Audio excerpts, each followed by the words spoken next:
Hi, welcome to the Knitting Expat Podcast. My name is Mina and this is episode 94. Thank you for joining me today. Welcome to all new and returning subscribers. Thank you so much for checking me out.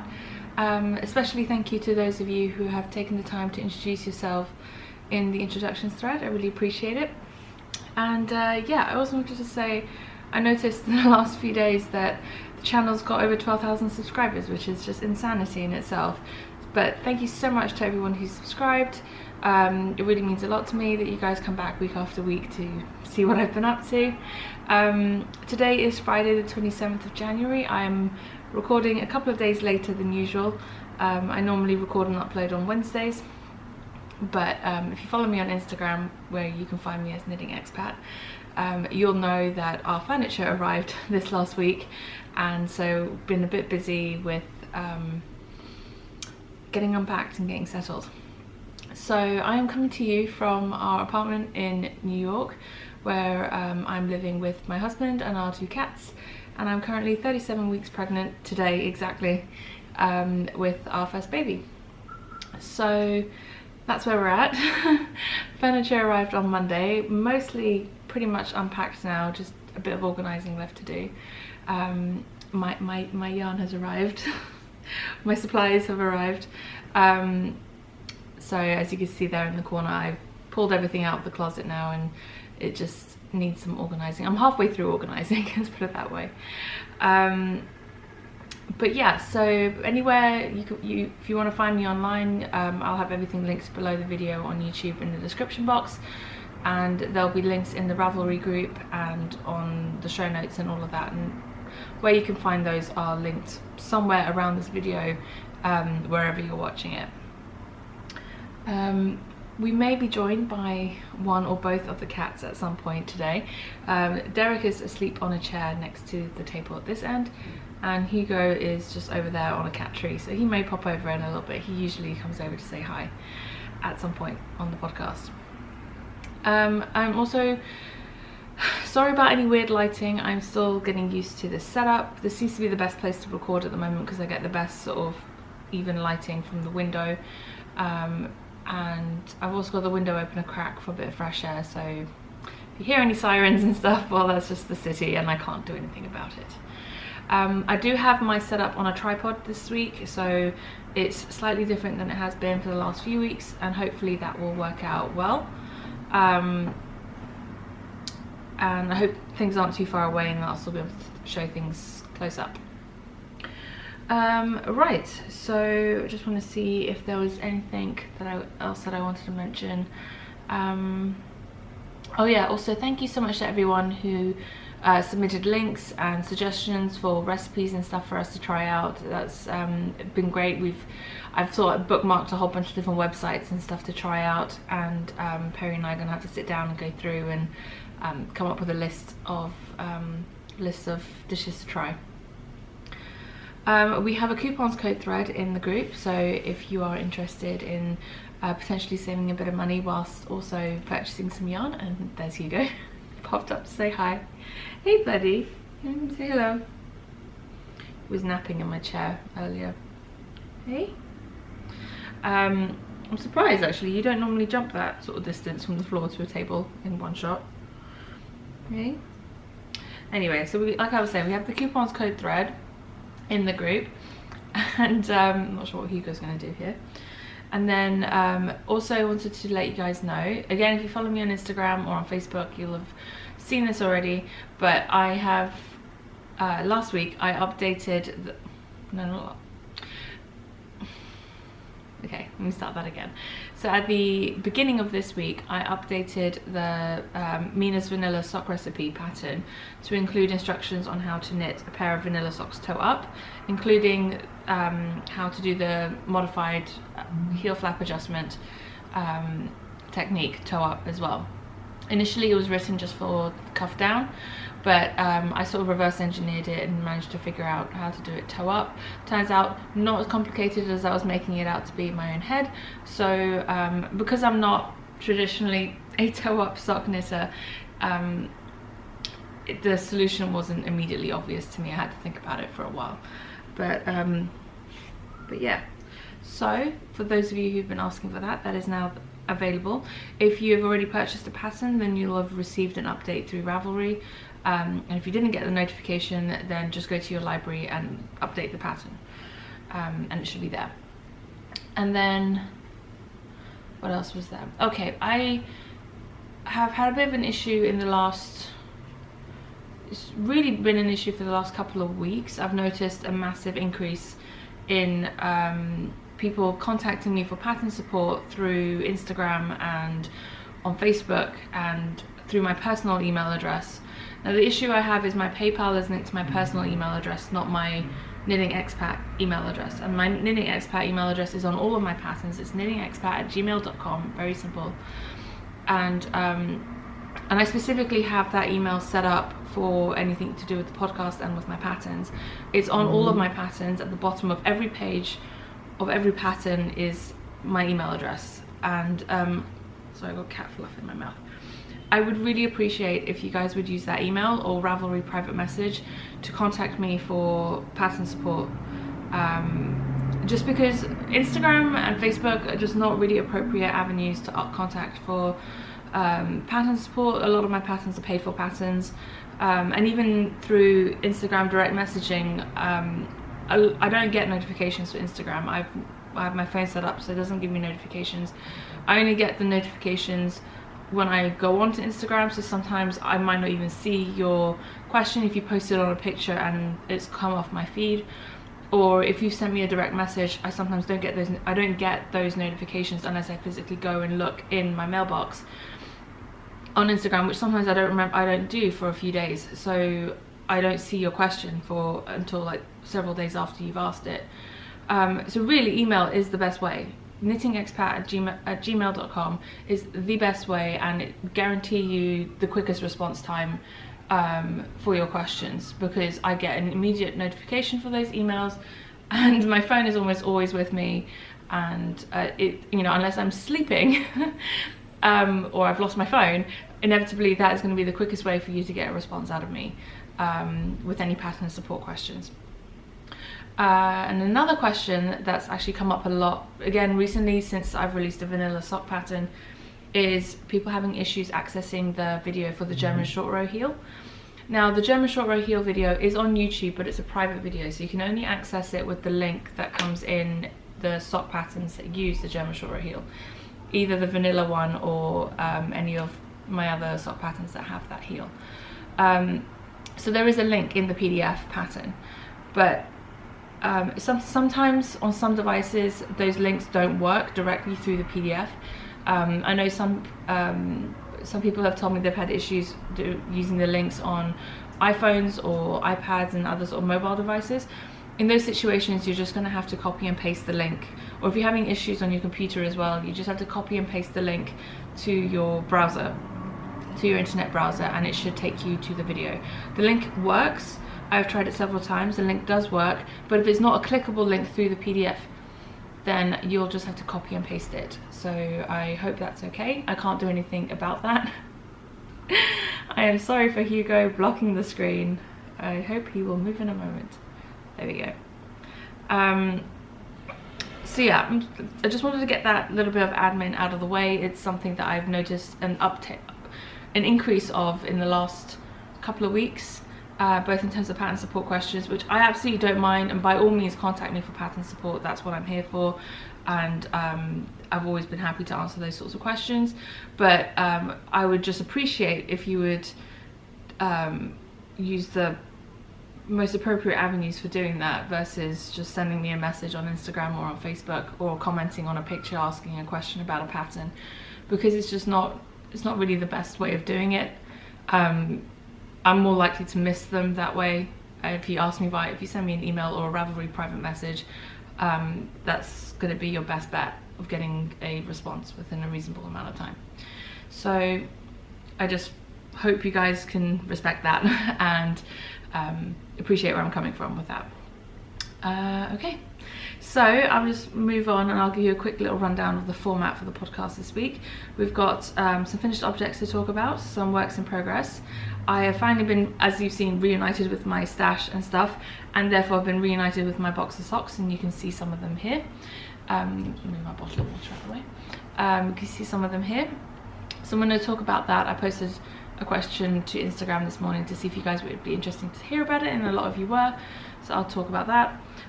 Go over some acquisitions. I've had a few things actually really generously arrive in the mail for me this last week, and they're actually from 3 very different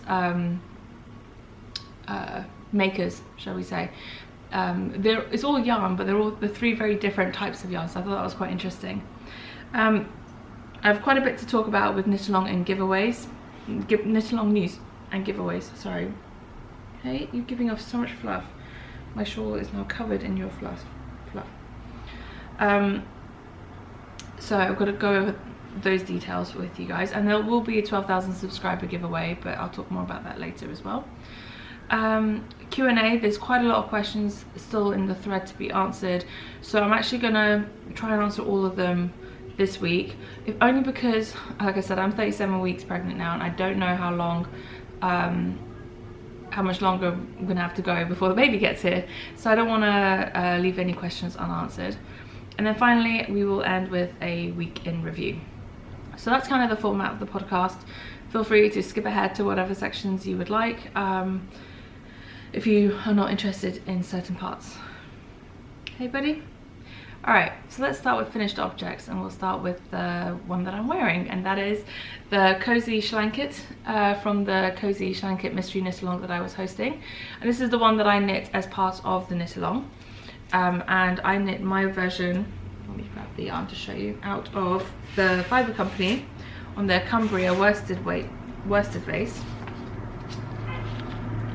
Get that to focus, there you go.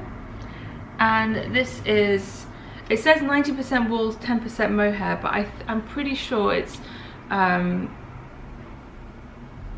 60 or 70% merino and 20 or 30% like Masham wool.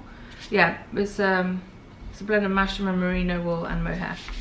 So I did it in 3 colours, and the colours that I used was Cowberry, this fuchsia, Helvellyn is this sort of chartreusey green colour, and Eden Valley is this tealy blue. So these were the colour combinations that I went with. If that will focus, and I think it will. Anyway, you can see the colours. And as you can tell, I've got quite a chunk of yarn left over. The yardage on this one is, where is it? 236 yards per 100 grams, and hey, what are you doing in there? There's nothing in there. There's 236 yards per 100 grams, and you only really needed, you needed 200 yards of each colour for the Aran weight version. I always suspected that the worsted weight version would need a little bit less. I don't know what he thinks he's going to find in the bag. There's nothing in there. I'm holding the yarn. He's such a weirdo. But I have almost about 90 grams total left, almost a little bit less than 30 grams of each colour left. So I could do a hat with this, like sort of striper hat with it, or do something else. But for the most part, I think the majority of people who've taken part have used up most of their yarns. Like I said, this one has quite a lot more yardage than the pattern calls for. Okay, done. I knit this on 5mm needles, which is the recommended needle size in the pattern for the worsted weight version. And this is what it looks like finished. It is blocked, but I blocked it quite gently. I didn't pin it out or anything. I just soaked it, rinsed it, wringed it out, squeezed out the water, rolled it in a towel, and then laid it out flat to dry and shaped it that way. It is pretty big. It is, I think it's my wingspan, or longer than my wingspan. Let me just check. Ooh. Yep, it's pretty much my wingspan, and maybe a little bit longer. So it's about 180 centimeters across the top. I measured it yesterday, and I think it was, I can't remember how deep it was, but it was pretty deep. And you can wear it either way. I'd worn it, I was wearing it earlier how I tend to wear my shawls, or you can wear it over the shoulder, and it's a good length, sort of covers the arms quite nicely as well. Bear in mind, this is also a non-superwash wool, so if you were using a superwash yarn, your shawl probably, or possibly, may have grown a little bit more than this one will have in the wash, or if you've pinned it out or anything else like that. And I thought I will also show you the Aran weight version. This was the original one that I knit up whilst we were moving from Bahrain to the US. And yes, this was the original sample that I knit and based the whole pattern on out of piece fleece. And so this is the Aran weight version, which is marginally bigger than my worsted weight version, not by much. It's probably deeper than, it is definitely deeper than the worsted weight version, but it's about the same length across the top. And again, this was blocked quite gently. I didn't have any of my blocking stuff with me when I washed this.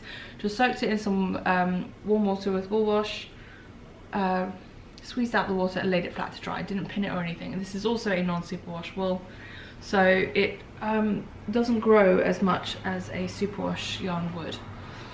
But as you can see, it's big, it's cozy, and it is quite snuggly. Both of these are relatively rustic-ish yarns, so if you're very sensitive, I wouldn't necessarily suggest using these for a shawl that goes around your neck. But if you're not particularly sensitive to wool or more rustic yarns, then these are great yarns to use. I would definitely say the Cumbria is softer than the piece fleece, but even so, they were both really fun to knit with, and yeah, I quite really enjoy how this turned out. I do have photos of this version already that I need to put into the pattern, and then I'll update the pattern and get that out to everybody, or as in I'll update the pattern so it's not in the clue format anymore, but I'll leave both versions up. But there'll be like a single PDF with everything, with all the instructions in one place. Okay, so that was the first sort of finished object, and one from last year that I never actually got a chance to show you. The second finished object, alright, Hugo, this isn't gonna work out. We're gonna have to talk about this situation. Alright, so the second finished object, which I can actually reach, is one that I started and finished in the time that between the last podcast and now, and that is bits of fuzz. I use this lovely yarn from Legacy Fibre Arts. It's on their Cozy Toes base, which is an 80-10-10 superwash merino cashmere nylon, and this is in their Valentine's colorway, Will You Be Mine. It's really pretty, sort of like pinks and reds and oranges on a sort of creamy base, and this was yarn given to me generously by the lovely Sue and Chelsea of the Legacy Knits podcast, and they have the Legacy Fibre Arts shop. Sorry, cat fluff everywhere. But anyway, I'd been chatting with Sue at Vogue Knitting Live a couple of weekends ago, and she kept saying, you know, we're talking about the baby and things like that, and she said, oh, it'd be really sweet if she was born on Valentine's Day or around Valentine's Day. My due date is the 17th of Feb, so it could happen. And I couldn't get the idea out of my head, and I thought, okay, well, I'm not usually a pink person, but if she does happen to be a Valentine's baby, she needs to have a Valentine's sweater. So that's what I did. I knit her a Valentine's sweater, or just a February sweater. And this is the baby sweater pattern that I've been working on, and it is now currently being test knit. Looks like I've got a little tiny head. But this is the newborn size. So I've actually now knit the 3 smaller sizes. The pattern's going to come in 5 sizes, from sort of preemie newborn size, which is this one. Then it'll be 0 to 3 months, 3 to 6 months, 6 to 12, and 12 to 18 months, I think. So there should be 5 sizes total. And yeah, so that's that one, and it's so soft and it's so squishy. It did bleed a little bit of pink, but not so much, and most of the cream sections have sort of stayed sort of creamy pale pink. But yeah, and then I stuck a little ice cream cone button on the top there. So the only thing is, I think I used the wrong needle size for the neckband, so it's a little bit tighter than I would like. I may go back and rip that out and re-knit it. It's not a big deal because the neckband is done afterwards. One of the reasons why I did that was, you know, just in case you happen to knit it too tightly, you're not going to have to rip out the whole sweater. But also I just prefer the way it looks, because then all your edges are the same. If you've used the same bind off on the cuffs and the hem, then your neckband bind off edge will look the same, because you're picking up and then binding off rather than casting on. So just in terms of having a very sort of more cohesive looking sort of finished garment in that respect, I quite like doing it that way. But yeah, so that's the little newborn size. It's really quick to knit up. I did the body in an afternoon and I did the sleeves in an evening. Like, it was really simple. There was a few days in between where I didn't work on it, but that's just because our furniture arrived and I didn't have the brain capacity to deal with that. But generally, really enjoyed that project. And like I said, very quick knit. Okay, so my next finished object is a pair of socks. You saw me knitting on these on the last podcast, or that, you know, I'd started these on the last podcast. And this is a pair of socks that I designed out of Adelaide Cottage yarns, and the yarn is by the lovely Shauna, who has the Adelaide Cottage Etsy shop and podcast. And she kindly sent me this yarn as part of like a welcome to the US package that she sent me. And as soon as I saw it, I'd had this idea for a sock design previously. I just never sort of acted on it, but as soon as I saw the yarn, I knew it would be perfect. And this is how it's turned out. I really love it. It's my first time. There's quite a few firsts with this one, with these socks, for me anyway, considering how many socks that I've knit. There aren't that many things that I haven't tried, but it's the first time I've done a very sort of like ornately lacy sock design. The only other sort of lace-ish pair of socks that I've ever designed were the Vida socks, and I wouldn't really consider those to be particularly lacy. It's the first time I've done a design on a pair of socks where the design's on the front and the back of the leg. I normally only do the design on the front, and I knit these concurrently, but not two at a time on the same needle. So I knit them two at a time, but one on each on a separate sock needle. I've been wanting to try that out for a while to see how I liked it. I didn't mind it. It wasn't my favorite.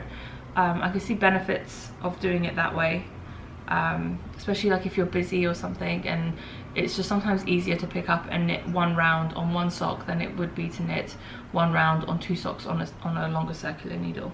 But yeah, and I've also got the modified heel flap adjustment there with the German short row heel. So yeah, I just need to write this pattern up.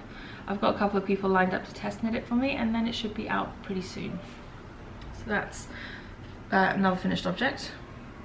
And then the final finished object I have to show you guys this week, and I'm not going to show you in too much detail, is one of the sock patterns from the upcoming sock pattern club that I'll be doing. I'll talk more about that later as well.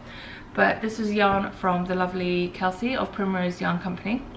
This is in her January 2017 sock club colorway with contrasting yarn for heels. And yeah, I really loved how this yarn knit up. It's super squishy, very thick sock yarn. I probably could have gone up to a 2.5mm needle and gone down in my stitch count. I knit my socks on 2.25mm needles, US ones. But yeah, I really like how this is knit up, and obviously I'm not showing you the front because that's where the pattern is and that's a secret. So yeah, finished that pair up as well, so that was great. And okay, so I'll move on to my works in progress. I don't actually have too much to show you for that. I'm working on a new shawl design. This is one that I had, again, was one that I'd been mulling over for the last, I don't know, year pretty much, since I got the yarn. So the yarn that I'm using is, the main colour is Cascade Heritage in this sort of grey, which is colour number 5660. It's a very bog standard merino nylon sock yarn, 75/25. It's very soft and it's just sort of nice sort of neutral grey colour. But the colourful part comes from this mini skein set from Wonderland Yarns. If you can see that there. It's on their Cheshire Cat base, which is their fingering base. in the colour morph Fuchsia to Turquoise Shadow number 32.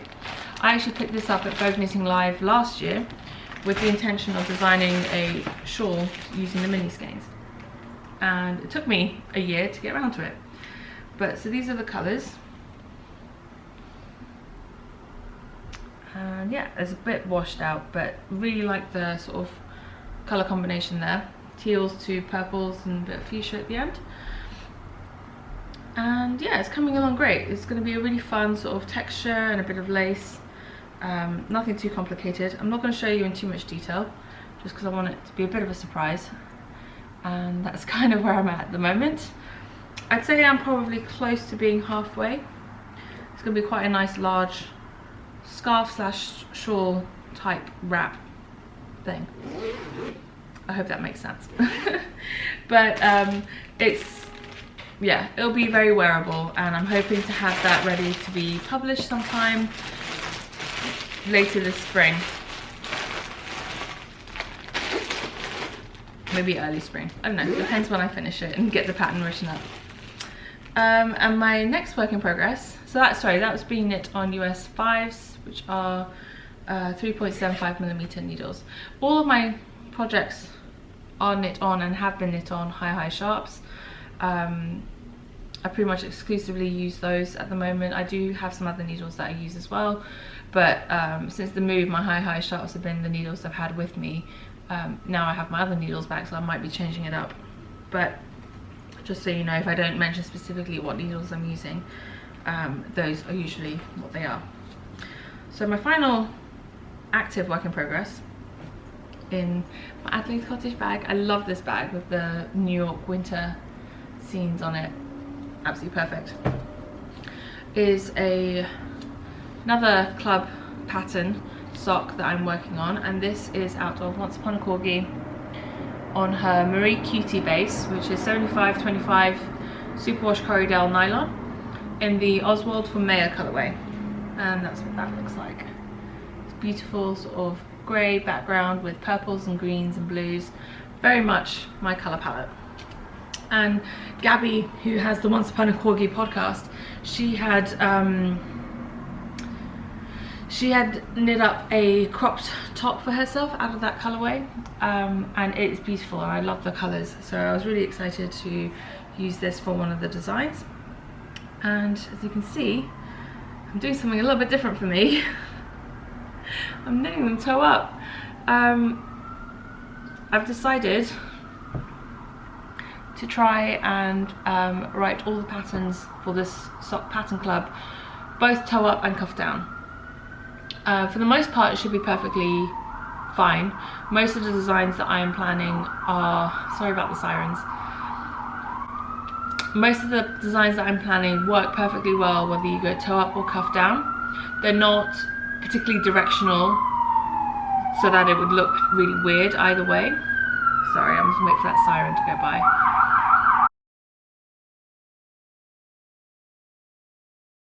Sorry about that. But yeah, so it should work perfectly fine for most of the designs without it being an issue. With some of them it will look slightly different going toe up versus cuff down, but again, it's not going to look bad, it's not going to look weird or anything like that. But I also wanted to try something different with the toe, because toe up I've always done the traditional wedge toe, but I really like a rounded toe on my socks, so I've sort of worked out how to get a nice rounded toe going toe up. And as you can see, I've only got one sock on the needle because I only just started this morning. I am going to knit this pair concurrently as well, going toe up, just again wanting to practice different techniques and see how I like it. I might prefer it for toe up, I don't know. But yeah, I've literally just started one toe and I've done one pattern repeat. I wanted to make sure it was going to look good before I continued, and yeah, so that's where I'm at with that. Just started this. I'll get the second toe cast on and to the same point before I carry on. But yeah, that's the next one up. This pattern is likely going to be the first pattern in the collection that gets released. So the little tip for you, little hint for you there.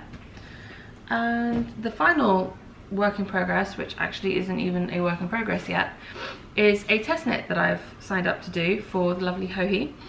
And she posted on Instagram a couple of days ago that she was looking for test knitters for the little boxy design that she's done for girls. So she's got a very popular sweater design called the boxy sweater, and then there's a fingering weight and a worsted weight version for adult women. And I'm really interested in knitting the worsted weight version for myself later this year at some point, not anytime now, but in the future. And but she said, I think she'd had a lot of requests to come up with a version of the pattern for children, and recently she's done that, and now the pattern's ready for being test knit, and she put a call out on Instagram for test knitters. So I said I'd be willing to knit the smaller size, and that I should be able to manage that within her time frame. And so that's what I'm going to do. She sent me the pattern. I haven't started it yet, obviously, as you can see, but I have the yarn already caked up. This is Miss Babs Yummy 2-ply in the Irises colorway. It's beautiful sort of tonal purples, and yeah, and this was one of the yarns that I'd already caked up and brought with me when we moved, and I'd earmarked it to make something for the baby out of it anyway.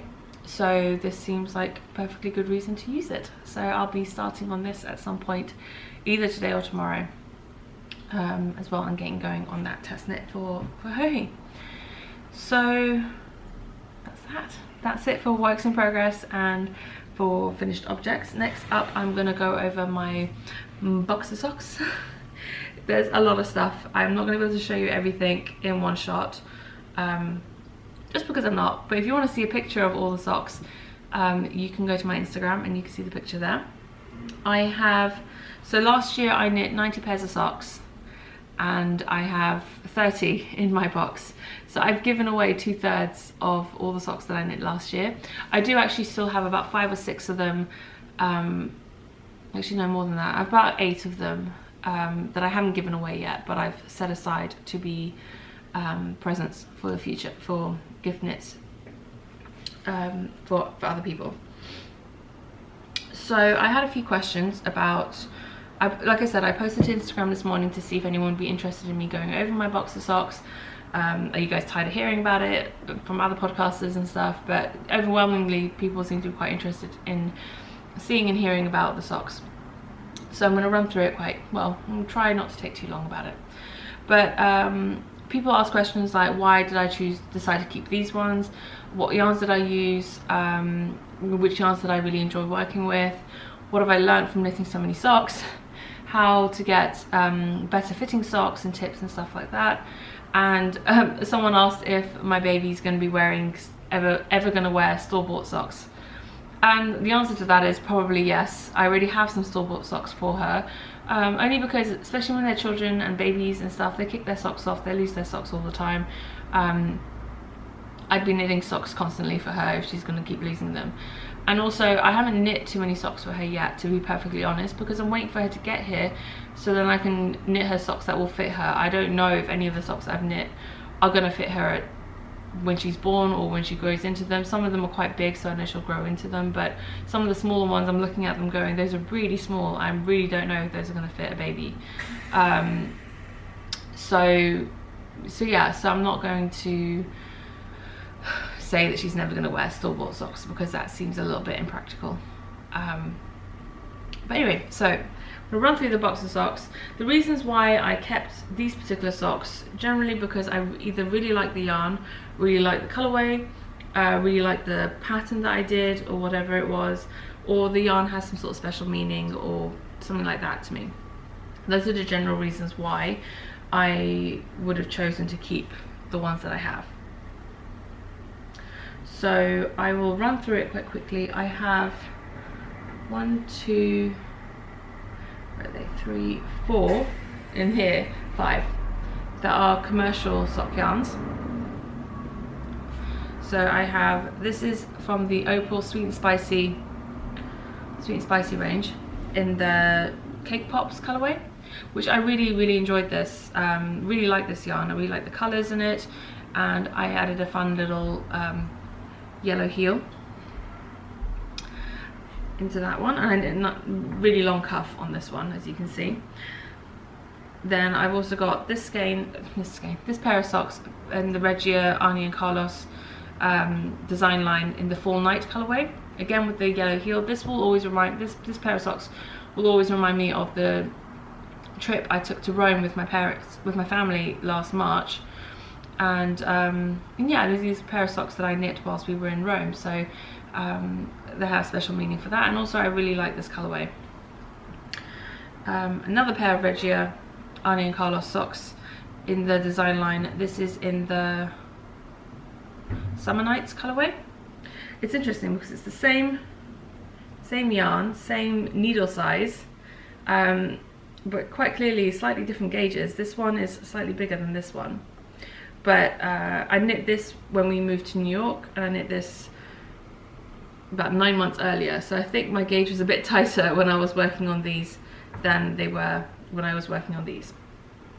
This one has a normal German short row heel in it. I was working on my German short row heel sort of pattern at that point of the year when I was working on these. By the time I came to this, I was working on my modified heel flap adjustment. And this is one of the things that I'd learned over the year, that sometimes with a short row heel you get quite a bit of pulling over that instep, and I've heard a lot of people complain about that.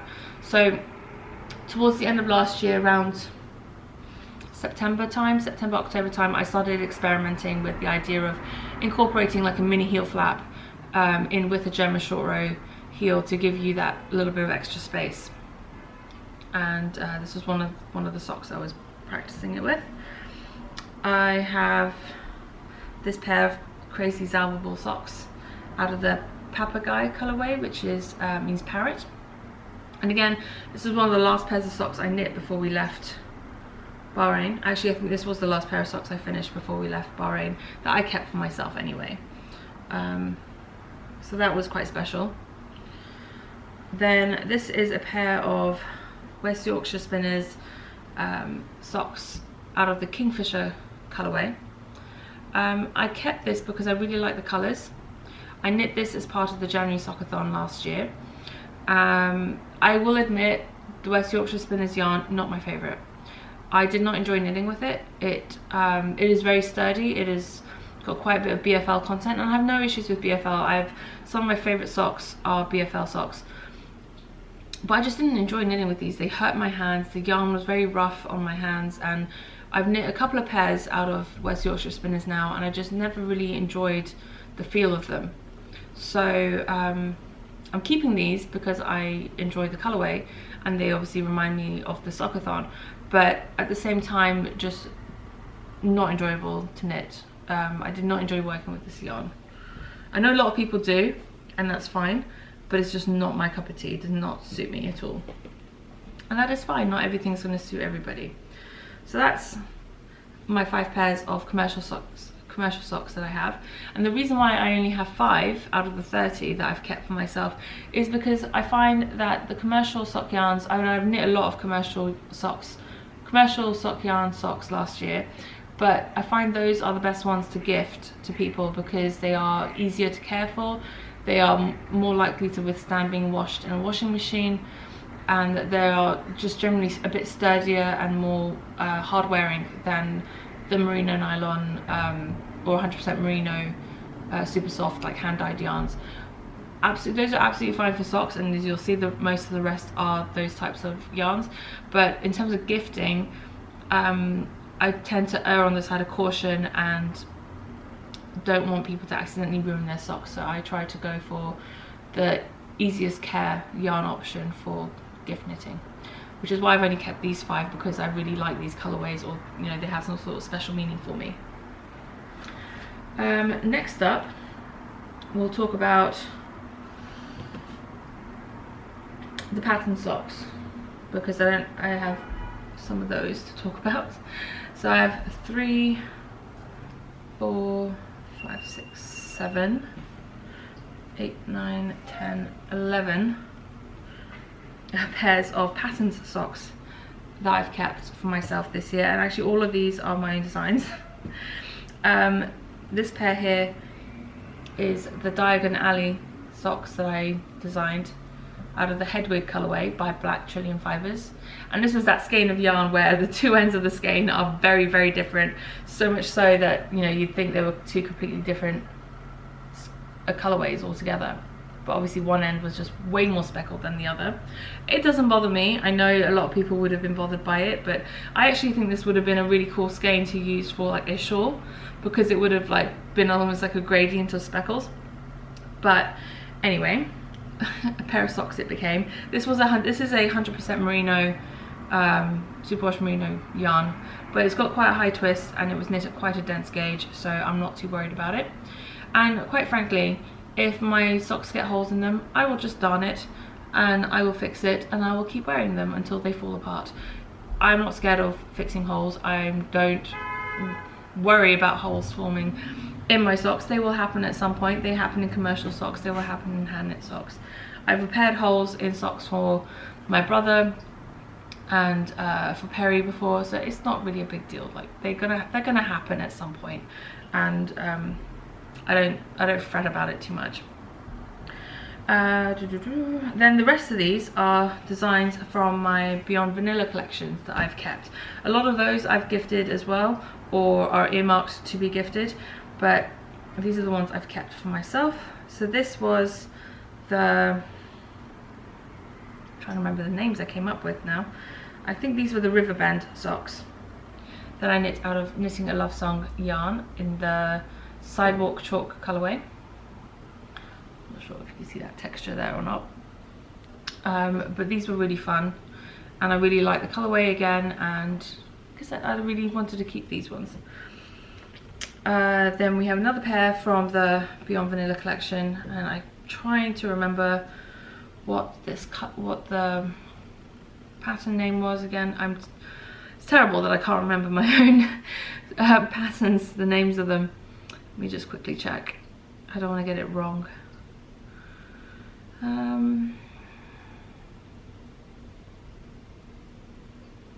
Rockpool, that was it, Rockpool. And this is knit out of, oh geez. I remember it's called the Crenshaw colorway, but the name of the yarn, geez, I don't know what is wrong with me today.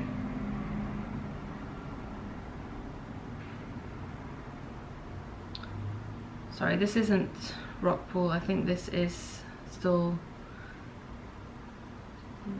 was it Staggered Path? Yes, sorry. This is the Staggered Path colorway. Not colorway. Design. Jeez, what's wrong with me today? This is the Staggered Path design out of Swatch This Fiber Arts on the Crenshaw colorway. The reason why I kept this pair and didn't gift it is because I made a really, really big mistake in the heel on these socks. So this one turned out fine, and this one, for some reason, I got halfway through doing the short rows and decided I must have been done, and then finished it. So the heel is only half done. But I didn't realise until I came to bind off the toe, and at that point I wasn't going to rip back. They still fit fine, they just look a bit weird when they're not on the foot. But that's why I've kept, that's partly why I've kept them, and the other reason being I just really like the colours, and it was a really, really nice yarn to work with. And this was also a BFL base, I believe, if I remember correctly.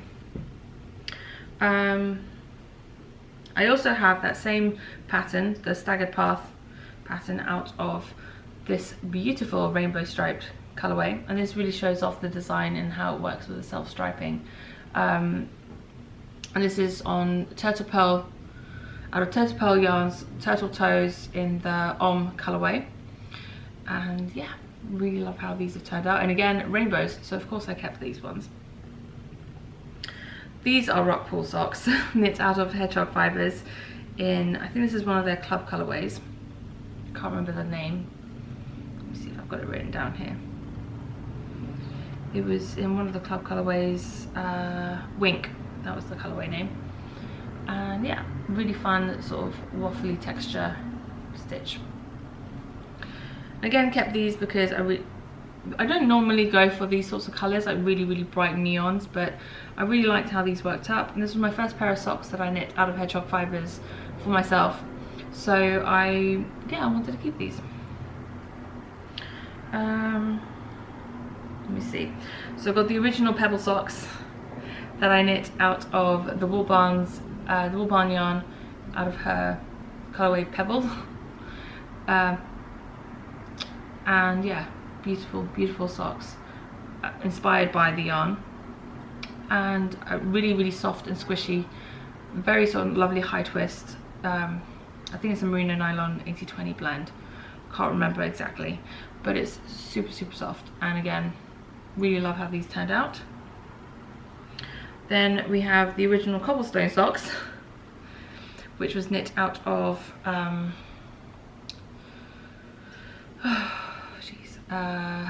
what was this one knit out of?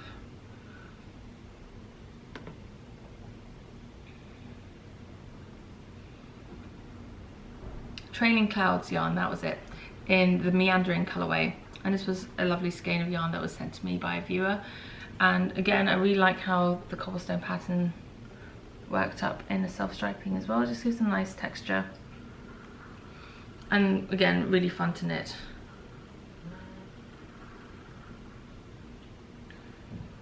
Get the pile not to fall over. Then got a pair of gravel socks. And this was the first time I sort of really realised that yarn choice matters with the socks. In terms of, you know, talking about what I've learned over the time knitting socks, is that a yarn like this that sort of does a stripy pooly effect like that probably isn't going to be the best to show off like a more delicate sort of texture pattern. Something like this would have worked well with the cobblestones or with the pebbles, but not necessarily with the gravel pattern as much. I mean, it still gives a really fun texture to the sock, don't get me wrong, but you're not really going to see the design elements of that texture that much with this sort of pooly stripy yarn. But I kept it because I really like the yarn. It is a Frolicking Feet in the Mardi Gras or something like that colorway. A really sort of bright, fun pair of socks. I also knit another pair of cobblestone socks after the patterns were released, and this was out of Socks That Rock. Lightweight in Crazy Lace Agate. Again, it does the stripy pooly thing, which is, you know, but that works pretty well with that texture. So sort of learning from that mistake, well, not mistake, but from that experience, and did that on this one. Again, a very thick squishy yarn. I love this yarn. Really fun to work with for socks. It's 100% superwash merino, but it's such a thick, plump, high twist yarn that I don't think it's going to have any issues holding up to wear. And the last two pairs that I have that are textured are, this was the Driftwood socks that I knit out of Eternity Fibers yarn. And again, really fun. And again, I love, I think it was the Caramel Kisses colorway. And just really love these colors together. I'm not usually a brown person, but this sort of like tanny camel color with the raspberry was really lovely. And final one are a pair of meadow socks, and this was knit out of Circus Tonic Handmade on her Revelry sock base in the white browed wood swallow, I think. Might be getting that wrong, but one of her bird colorways, and really beautiful neutral background with greys and purple speckles throughout. And again, I just really love how this texture pattern worked up in this yarn, how the finished socks turned out, so I decided to keep these for myself. So that's the pile of 11 textured socks that I knit last year that I kept for myself. I did knit a lot more than this, but these are the ones that I've kept. And I realised that I prefer like subtle textures and simple textured pattern socks over like the really ornate pattern socks. There's nothing wrong with those. Those are gorgeous and they are beautiful and they have their place. But I find I enjoyed this type of sock knitting when it comes down to pattern socks a lot more than like really intricate socks. Right. I have a pair here that I knit out of some Wool Mice Twin, which is their merino nylon blend, and this was again sent to me by a lovely viewer, and I actually used these socks in my tutorial for how to knit the German short row heel. I think was it for the German short heel, or I think it was, no sorry, it was for my How I Knit My Socks 2 at a Time video, which is available for free on YouTube if you are interested in how to start cuff down and getting set up to knit socks 2 at a time. You can check out that video on my channel. And again, I kept these because they're really soft, squishy, thick pair of socks, and again, enjoyed the colorway, so I wanted to keep it. Okay, I'm just going to start a new section and I'll be back with you. So next few, I'm going to try and run through the last few a bit quicker because they've taken quite a while. Quite clearly have a colour theme, either purples and greens or oranges and blues. So first up, this pair of, I think it's Vincent and the Doctor by the Yarn Tree is the colourway. This was one of the very early skeins of hand-dyed sock yarns that I ever purchased, so that was a very special pair of socks for me. I have this beautiful purple green pair of socks, which was yarn sent to me by the lovely Shannon of the Socks Etc podcast, and it's the Marianne Socks base, I think, and I think it was in the Sweet Violets colourway. And I've just noticed a slight split stitch there, so I'm gonna have to fix that before I wear them. But yeah, really like the colours of this one, and it was sent to me by a special friend, so of course I wanted to keep these.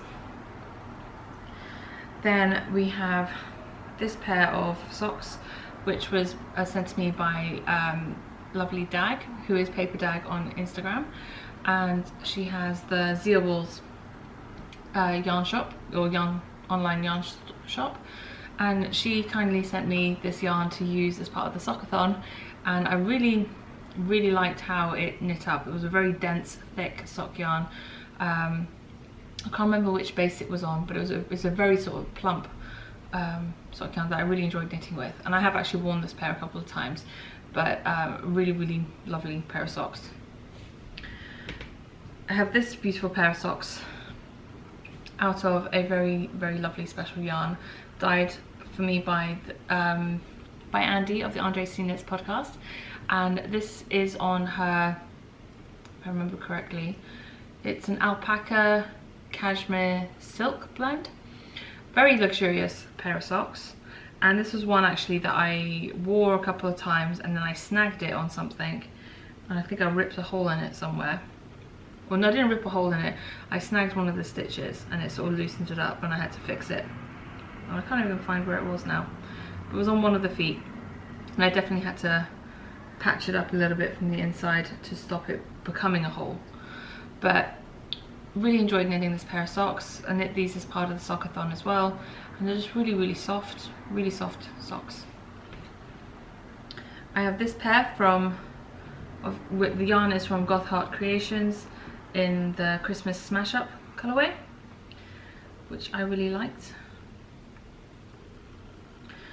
And then there's this pair of socks, which I knit last year also as part of the sockathon. The yarn is by Wool Bearers, and I picked this up at Vogue Knitting Live last year as well. It's beautiful. It's called, the colourway was Wisteria, with again purples and greens, very much drawn to that with a bit of neutral thrown in. And yeah, I really enjoy how these worked up, and really sort of, again, soft squishy merino nylon sort of yarn. The last one in this little stack is another pair of Hedgehog Fibres sock yarn. This is in the Spook colourway. It's another club colourway, and this is one of the first pairs of socks where I was experimenting with the modified heel flap adjustment, and I did a sort of slip stitch heel pattern on the back of the foot for a little bit before starting the mini heel flap adjustment, and then did the German shorter heel, which is something that you can do if you want to. The pattern in my vanilla sock recipe doesn't have the slip stitch texture in it, but you can of course put in use a slip stitch heel pattern that you'd like if you want that extra bit of reinforcement at the back there. It's quite a simple modification to make yourself, and it's definitely one of the tips I would have for like a better fitting sock. Like if you find around the ankle area, just above your heel, your socks get a bit loose or a bit gappy or something, they don't fit quite nicely, you can just add in a bit of slip stitch patterning on the back of the leg, or some ribbing to sort of cinch it in a bit more and give you a slightly snugger fit around there. And you can also do the same thing down the middle of the foot, sort of where your arch is.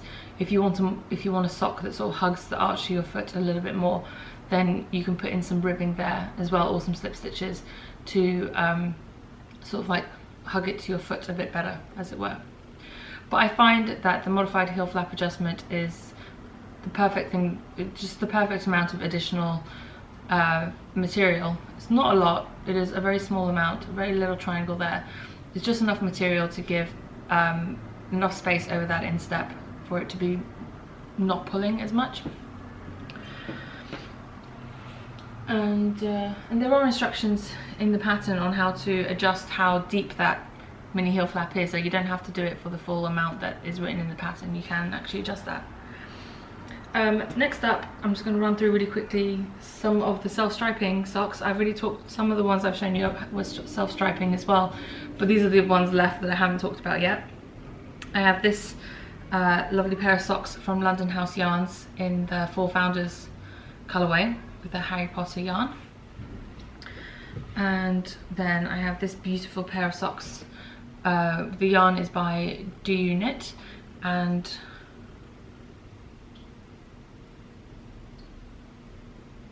no, that's not right.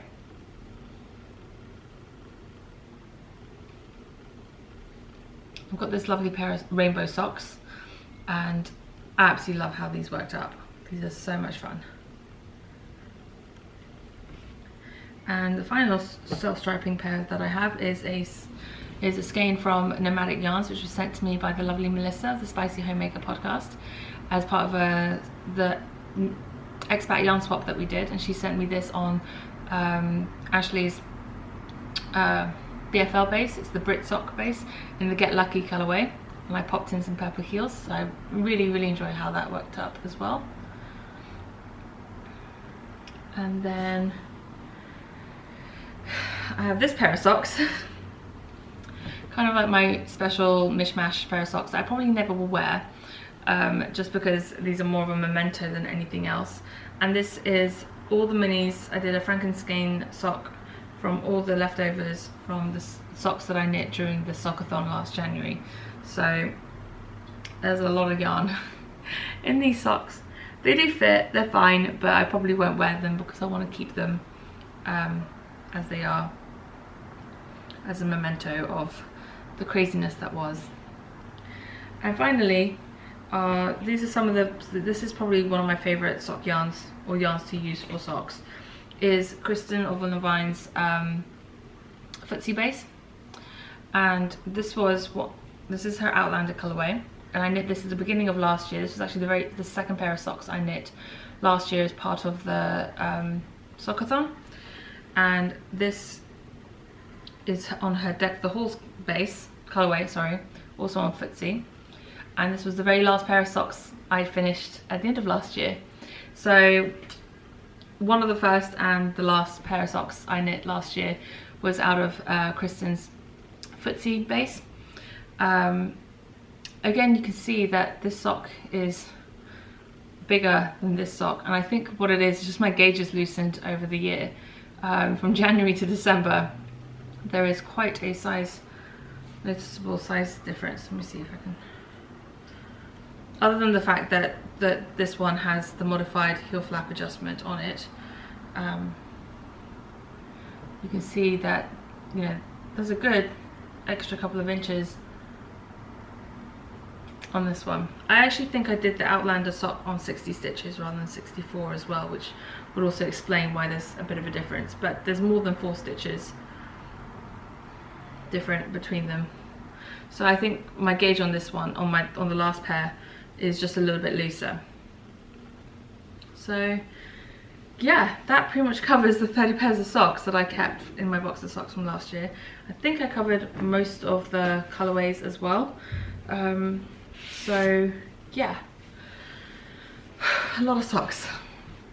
In terms of, I threw in a few tips in there about getting better fitting socks. I find that if you go, most patterns recommend 1 inch negative ease sort of circumference on a sock based on your foot circumference at the widest point, which is over your instep. I actually find I prefer my socks to have like up to 2 inches of negative ease around there, only because I find they stretch out after a while. And even if you do machine wash them, they do sort of bounce back with machine washing, but I find I do like to have that sort of tighter fit over the instep.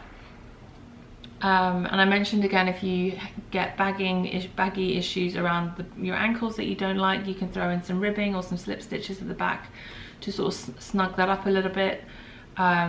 You can also play with stitch counts, increasing, decreasing at different points to get a tighter fit. And really also, I find that you probably can get away with knitting a couple of rows less than you think you will for your foot length, because again, a bit of negative ease is good for that as well. I found some of my earlier socks that I knit are far too long for me now, just because they've stretched out over time, and I knit them to my foot length when I first knit them, but you know, knitting them a little bit shorter just means that they fit me better for longer. I think I've covered most of the questions that people had asked. How my sock knitting has changed. I'm starting to experiment a bit more, like you've seen, with different methods of sock knitting. I still love my two at a time, cuff down sock knitting is my favorite and preferred method, but I am experimenting with concurrent knitting, with knitting toe up. Going back to that, I started out as a toe up sock knitter, but because I was having fit issues, I switched to cuff down and then sort of fell in love with that and stuck with it. But yeah, I think that pretty much covers what I have to say about that. And yeah, I'm going to take a quick break, have a drink, and I'll be back with you in a second. So back now with acquisitions, and like I said earlier, I've had some really lovely things arrive in the mail this last week, and from 3 very different yarn dyers, makers, people. So I thought I'd start with the first one. First up, I have these 2 beautiful skeins of yarn from the lovely Denise, who is the dyer behind Yoshi and Lucy handcrafted hand dyed yarns, and it's a bit blown out. It's definitely not quite that bright. That's a bit better back here. Yeah, there we go, that's a better colour representation. And she sent me 2 skeins on her Isabel base, which is a superwash merino nylon 4-ply. And this is in the pine colourway, and this is in the nebula colourway. The sort of pinky purple is nebula, and the green with the darker speckles is pine. And Denise kindly sent me one to keep for myself and one to use for a giveaway, so I'm probably going to keep the green one and give away the nebula. And Denise also has a podcast, the Yoshi and Lucy Knits podcast, so definitely make sure you go and check that out. And yeah, really looking forward to trying these yarns out. It's very, very soft and looks like really good sock yarn. And so do a bit of a close-up again. Sorry about the sun is sort of like washing that out. But that wasn't all Denise sent me. She also sent me an adorable little pair of roasted rollers in the littles version for our little nugget. So she gets another pair of hand knit socks added to her stash of hand knits. And this is Denise's card. There you go. Hopefully you can see that information there. I will have her podcast and stuff linked in the show notes for you. And then next up, we have a very interesting maker. The company is called Fully Spun, and I was contacted by the owner, Brooke, and she has come up with an interesting sort of concept to provide people with yarn that has the look and effect of handspun without being handspun, but being commercially spun. So what they do is they take the fibre and they dye it, and then they have the fibres commercially spun and plied to barber pole and look like handspun, which I thought was very interesting. And this skein, this 2 skein set is their Winter in Iceland colourway. I believe this was their December, she said this was their December colourway, and it's fingering weight, 2-ply BFL, 4 ounces total, so 2 ounces of each, which I think is really interesting sort of concept and a bit different. I haven't really seen this done too much in the past. I know some companies will take their mill ends and apply them together, and that gives a similar sort of barber pole effect, but this is the first time I've heard of someone doing it to create specific colorways and for it to be like repeatable. She also sent me a 4-ounce fingering weight 3-ply skein created in the same way. So these are 2-ply BFL. This is a superwash merino 4-ounce 3-ply skein, also fingering weight, created the same way, but this is in a product. This is a yarn that they haven't released yet in their store, but they will be bringing this soon. She didn't say exactly when, but I think that's also again a really interesting sort of concept of giving a hand spun effect without being hand spun. So definitely make sure you go and check that out. And finally,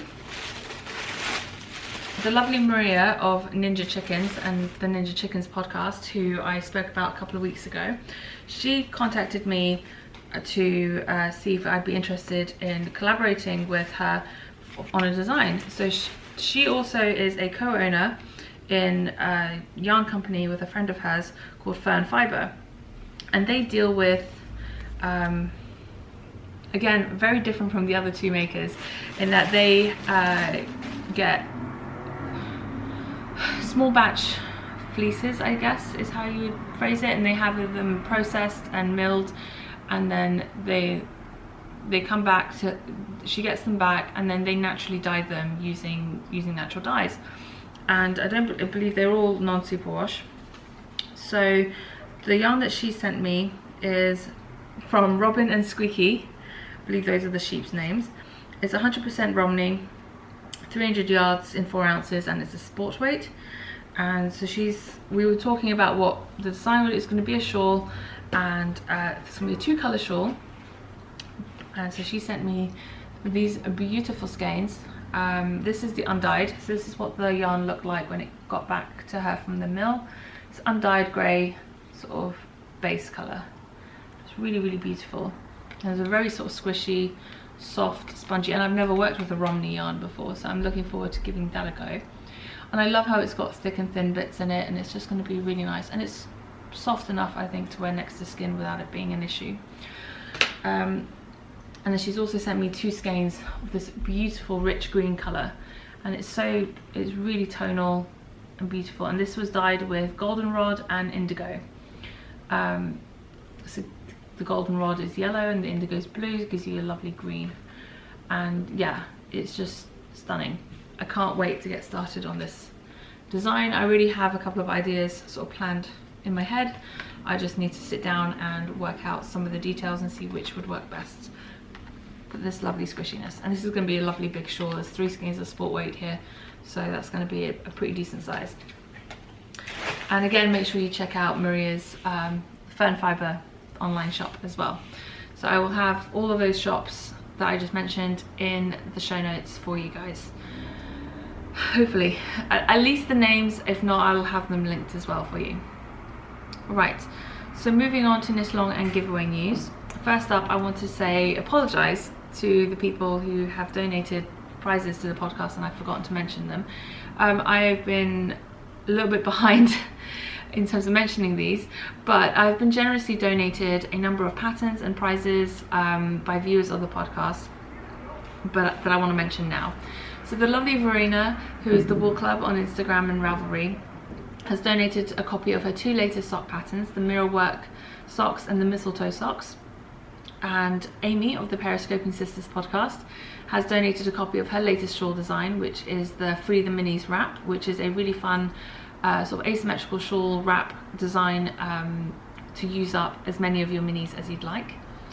Then Monique of the Frog Peak Creations Etsy store has donated a project bag from her shop, which she will send directly to a viewer. And finally, Brooke of Fully Spun, who I spoke about earlier, will also be sending a skein of yarn from her shop to a winner as well. I am waiting to hear from her for when her new stock of yarn arrives in February, and then we'll pick a skein from that, which will be a prize for a winner. And I will likely be using most of these prizes for most of these donated prizes as as prizes for the Cozy Schlanket Mystery Knitalong FO thread. I will be finalising the prize list for this cowl over this weekend. I need to go through and sort through my stuff still. I have a tub, one of those tubs, not the ones you see here, but there's one behind there, which is full of prizes and yarns and things that I've set aside for prizes, either that have been donated to the podcast or that I've pulled out of my stash to be used for prize drawings. So I'm going to be pulling together a list of all the different prizes, and I will hopefully, if I remember, post something in the finished objects thread at the very beginning to show what the prizes are, but I will be showing them on next week's podcast. And then I will have a final deadline for entries. It's going to be midnight on the 6th of February, which is a Monday. And then on the podcast on the 8th of February, I will be drawing the prize winners for that. So that gives you just over 2 weeks after the last clue was released, and the last clue was released last Sunday. So we have another week, just over another week before the deadline for entering for the Knitalong for prizes. Same goes for the 12,000 subscriber giveaway. I need to go through the stuff that I have set aside as prizes and put together a little prize package for that, and I will be putting that together and showing that on the podcast next week as well. The Knitting Expat Designs year-long Knitalong is kicked off, and it's great to see everyone's entries so far and the chatter going on in those threads. Please bear in mind that there's no chatter in any of my finished objects threads. It just keeps things simpler. If there is any chatter, I will just delete them. I don't have time to sit down and message each person individually to explain why I'm deleting the post. I will just delete the post. It's a finished objects thread, so please bear that in mind. All the details for the Knitting Expat Designs year-long cowl is in the chatter and the finished objects thread, so by all means go ahead and check that out. And I'll be drawing prizes every 2 months. The first round of prizes I will draw at the end of March, and I will also finalise a prize list for that, and at least for the first drawing, and show you those as soon as possible as well. I went into quite a bit of detail last week, I think, if I remember correctly, about the sock pattern club and how that was potentially going to work. I'm still working out the details. I did get a reply from Ravelry, and it turns out the way that I had it in my head seems to be the best way of doing it, even though I thought there might be a better way. That seems to be the best way to do it. So I'm just going to sit down this coming week, and sort of like plan it all out in detail. I didn't have time this week with the move and everything. There just wasn't time to sit down. I'm going to plan it all out in detail and make sure that I have as much of the specifics figured out before I publish anything or put any pre-orders up for sale, so that you guys can have all the information ahead of time, and hopefully I will have answered as many questions as possible before they even come up. So I'm hoping that by the end of next week, so probably after the next podcast, I will be able to have the pre-orders listed, and well, if anything, by the next podcast I should at least be able to give you a date as to when the pre-orders will be going up, and how the pricing structure is going to work, and what you get with it, and all of this and that, and all of the details. I should hopefully be able to give you all that information next week. And I might actually do a separate video for that, just so that the information is there. Okay. Sorry about that. We'll move on now to the questions and answers section. That is pretty much it for the knitting related stuff. There are some knitting related questions, but in general that's the end of the knitting chatter section. So if you aren't interested in the questions and answers or the week in review, then thank you so much for joining me this week. I know this has been a very long podcast so far, and thank you for bearing with me. And if you are interested, then hang around. So first up, we have a question. I'm not going to read out the names of everyone who's posted the questions, just because I want to go through this quickly. So the first question is a strange question, and I hope not too personal, but I was watching episode 92 and couldn't stop staring at your hair. It's so shiny and pretty. I was curious, what hair products do you use? I really hope that doesn't come off creepy. No, it doesn't, it's fine. I don't use anything special with my hair, to be honest. Shampoo and conditioner, and that's about it. I don't put any products in my hair. I tend to let my hair dry naturally or in braids, and I really don't do much with my hair, to be honest. I really should do more. I keep saying I will do more with my hair, but I never do. So that's just the way it looked that day. It was probably just really good lighting more than anything else. Next up is a question from someone who says that hi Mina, I'm visiting New York City in March and I'm sure to visit Pearl Soho, but are there any other yarn stores or yarn related things to visit while there? So yes, definitely I would recommend checking out Knitty City, which is also in Manhattan. I would also recommend checking out Woolen in Brooklyn. It's a really good, really fun yarn store. They have their knit nights on Tuesday evenings, and also it's just a she carries a lot of indie dyers that I don't see elsewhere in the city, so definitely one to check out. Other good ones to check out, Brooklyn General, also in Brooklyn. Then there's Annie and Company, which is in Manhattan. There are quite a few other ones, but I think Knitty City and Woolen are probably the two main ones I would recommend, other than Pearl Soho, if you are limited with time. The next question I got is, hi Mina, I just watched your Christy Glass interview and I was amazed at the travel you have done at such a young age. Do you speak any languages other than English? And if so, can you greet us on your podcast and maybe give us a sample of knitting terms? I think it would be fun to hear. I speak Farsi, which is the language spoken in Iran, and I grew up speaking Farsi at home with my parents. Fun fact, I actually spoke Farsi before I spoke English. When I started nursery, I didn't speak any English at the age of 3, even though I was born and raised in London. My mum's philosophy was, well, she'll go to school, she'll learn English, which is true. My English is fine now, but it's just funny hearing the stories. But so I do speak Farsi. It's a little bit rustier now than it used to be, just because I don't speak it as much, because I'm not at home speaking with my family a lot, like face to face. But every time I go back to Iran, sort of the fluency picks back up again. Because I learned it as a child, it's just one of those things that it doesn't take as much thought to speak it. Whereas other languages that I've learned over the years, like the only other main one that I vaguely speak is French, which I learned at school. I find with French I have to think about it a lot more, whereas with Farsi it's almost like English in that I can think in that language. It's not me translating it in my head, if that makes sense. As for like knitting terms and stuff in Farsi, I don't actually know any, because I learned to knit in English. I didn't learn to knit in Farsi, so I don't really know a lot of the terms. I know a couple of terms, but it's not enough to really string together a sentence. Says that. Another question from someone asking, how did I learn to design my patterns? And that, well, to be quite honest, I just sort of figured it out as I went along. I have quite I kind of approach things from quite a mathematical perspective anyway. It's just the way that I think.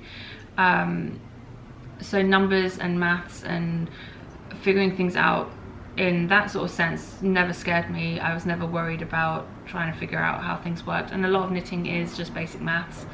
And I started out designing from, I guess, just modifying other people's designs. Like I found a design that I liked parts of, but it wasn't entirely what I wanted, so I modified it. I threw in some stripes, I threw in something different, and that's kind of where it all started. Just making modifications to existing patterns sort of just inevitably led me to creating my own patterns, and that's kind of really how I got started.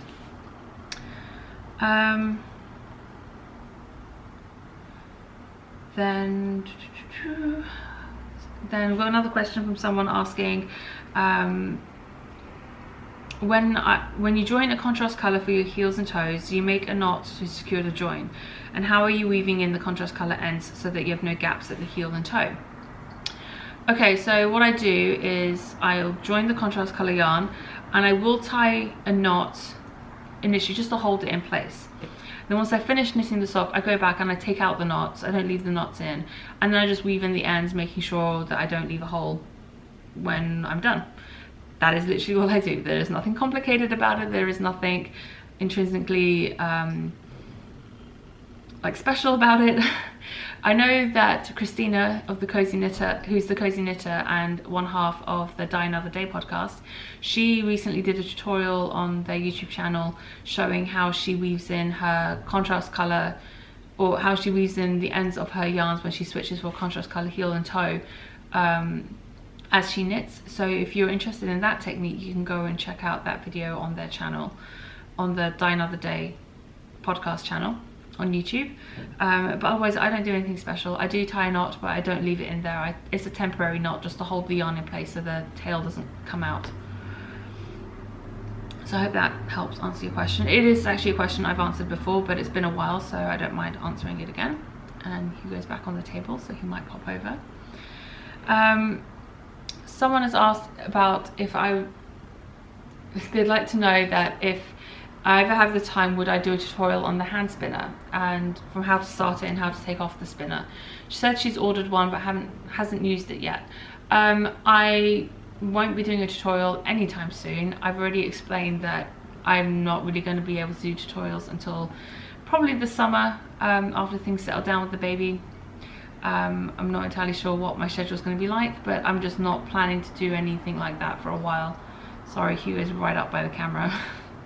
But having said that, if you go to the videos on my channel, if you look at the episode 73 and the video before it, which is the vlog from Fibre East, both of those show you briefly anyway how to work with the hand spinner and how to spin with it.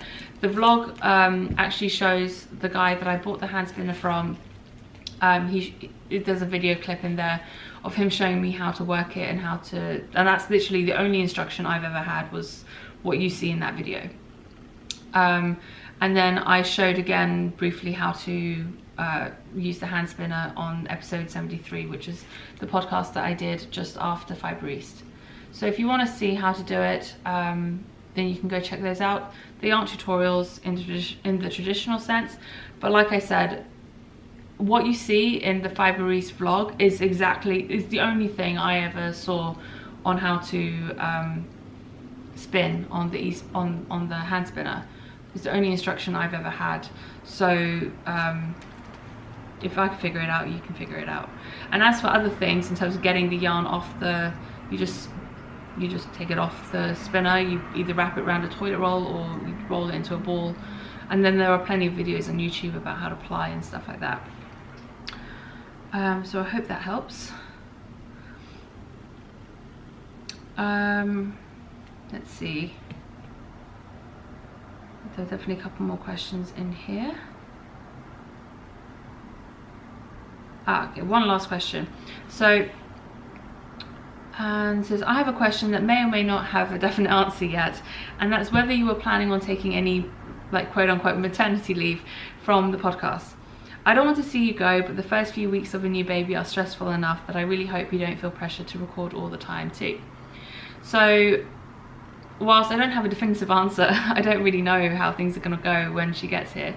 I think initially, yeah, I probably will take a couple of weeks off at the very least from podcasting, and maybe longer, I don't know.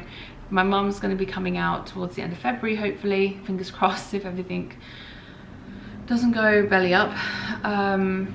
Talk more about that a little bit later, but fingers crossed everything's okay. My mum will be able to come out towards the end of February. Hopefully by then the baby will be here, and yeah, so having my mum around will be helpful, but I don't know if I'm gonna have much free time or even the inclination to want to do like a full-on podcast like this.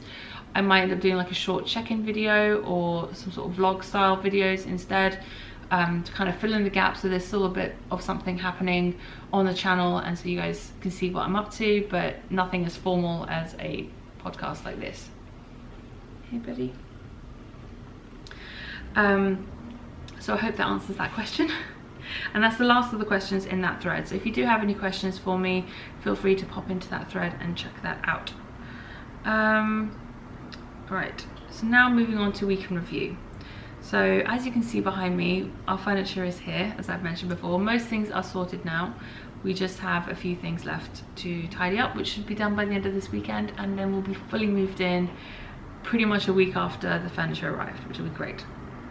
The cats are loving having the furniture back. Hugo is just napping away now on my arm, which is fine. I have a friend coming over tomorrow. Sarah from the Reluctant Sisters podcast is coming over to help me organise my crafting supplies and stash and things like that. So she kindly offered to come over and help me out with that. I will be having a destash sale next week where I have earmarked a bunch of yarn and other supplies that I no longer either envisage using in the immediate future or have since fallen out of love with, or I just want to see it go to a better home, just because I'm not going to have the time to work on it. And I've really just been taking a very critical look at my stash and trying to be very brutal with culling it, and just really keeping the stuff that I really love, really want to work with, and parting with the ones that are still beautiful yarns, beautiful skeins and items and whatever, but I just know that I'm not going to have time or the inclination to want to work with it. One example being, I'm pretty much destashing all of my lace weight yarn. As much as I have enjoyed working with lace weight in the past, I just know that with the new baby and stuff, I'm not going to want to work with lace weight for a very long time. I know myself well enough to know that, and I don't want that yarn just being sat on a shelf gathering dust. So I'd rather it go to a good home. So that's just one example. There's plenty of other yarns other than lace weight going into the destash, but I'm still trying to figure out what's going to be the best avenue for hosting this destash. Whether if I set up a separate Instagram account for the destash, or do it through Ravelry or Etsy, I don't know, I'm not sure. If you guys have any recommendations or suggestions or preferences, please let me know. I'm sort of gearing more towards Instagram as a method for hosting this destash, setting up a new account just specifically for destash and posting things there. There will be some items that go up as like single skeins, there will be some that go up as like sort of like groups and sets, and I also have a lot of minis and scraps that I need to get rid of, that again I will be grouping together into groups and sets and stuff and putting up on there as well. So let me know if you have any thoughts or preferences on these stashes and stuff like that. I kind of feel like Instagram might be an easier way to do it than through Ravelry, because it'll be easier to update and sort of like remove things that have been sold. Anyway, we'll see how that goes. I still need to pack my hospital bag, which now I'm 37 weeks pregnant, I probably should do. I'll do that over the weekend as well and get that sorted. I've washed and dried and sorted all of the baby's newborn size clothes, and I adjusted the next size up, like up to 3 month size clothes this morning, just so I have those ready to go, because if she's a particularly tall baby, I was quite a tall baby, those newborn clothes aren't going to fit her for very long. So I wanted to make sure I had the next size up ready as well, just in case. I have to say, being in an apartment, I thought not having a laundry facilities, not having a washer and dryer in the apartment was going to be quite a hassle, having to go down to the laundry room all the time. But actually it's proven to be pretty good, because we have quite a big laundry room and a lot of machines, which meant that I could actually get 6 loads of laundry done at the same time, in the same amount of time as it would have taken me to wash and dry 1 load of laundry. I was able to do 6 loads at the same time. So that was pretty efficient, and I liked that. That was quite good. But we also have, since moving in and unpacking and everything, we donated a ton of stuff to Goodwill. You should have seen it. It was all stacked up by the door at the back. There was like 4 suitcases worth of stuff and several boxes and a few other things, and that I was like, we just don't have any space for this and we don't use it, so let's just get rid of it. And yeah, so we got someone to come by yesterday to pick it all up and drop it off for us, because we don't have a car. And that worked out pretty well. And yeah, that's pretty much it. The only other thing left to do is to put up some photos on the walls and stuff like that, and we should be completely unpacked by the end of the weekend, which will be great. I'm really looking forward to it. Right, my camera battery is flashing at me, so I think that means it's time to go. Thank you so much for joining me this week. I hope you have a lovely knitting week ahead. Enjoy the weekend, and I'll be back with you next Wednesday, hopefully. Take care. Bye.